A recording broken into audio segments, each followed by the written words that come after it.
পিছিয়ে পড়া মানেই হেরে যাওয়া না, নিজেকে নতুনভাবে সুন্দরভাবে প্রেজেন্ট করা, তুলে ধরা।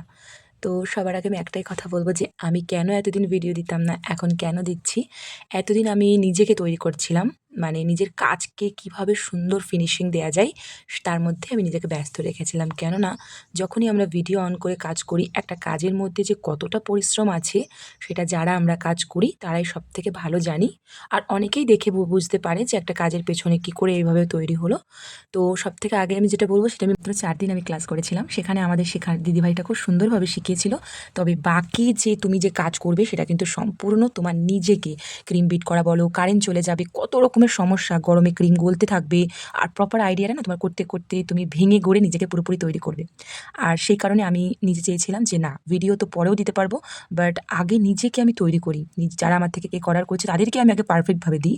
তারপরে ভিডিও করব, বাইরের থেকেও আমি অর্ডার পাবো। বাট আগে যারা আমার কাজ থেকে আমাকে সাপোর্ট করছে তাদেরকে আমি আমার বেস্ট কোয়ালিটিতে দিই। দেখো আমি জম্মু থেকে এখন চলে এসেছি, তো তারা আজও আমার কাজের প্রশংসা করে, তারা আমার কাজকে ভীষণ পছন্দ করে। কারণ আমি চেষ্টা করেছি নিট অ্যান্ড ক্লিন আর যতটা পারবো পারফেক্টভাবে সেটাকে তৈরি করার।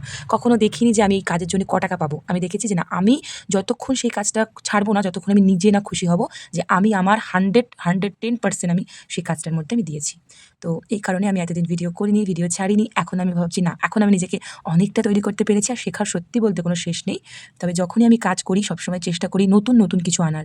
তোমরা দেখতে পাবে যে কখনোই আমি ১ কেক দুবার রিপিট করি না। যদি করি, কাস্টমার আমাকে বলে, তাও আমি চেষ্টা করি যে তার মধ্যে কালার কম্বিনেশন চেঞ্জ করার। আর কিছু, কিছু কেক কাস্টমাইজ থাকে। সেই কাস্টমাইজ কেকগুলো আমি দিয়ে থাকি তাদের পছন্দের। বাকিভাগ বেশিরভাগ এমনই হয় যে কাস্টমার আমার কেকগুলোর ডিজাইনগুলোই পছন্দ করে আর করে আমাকে বলে যে এরমভাবে বানাবে। এবার তোমরা বলবে আমি কি করে তাহলে ডিজাইন বানাতে শিখে গেলাম? তো ডিজাইন বানানোটা কিভাবে শিখলাম?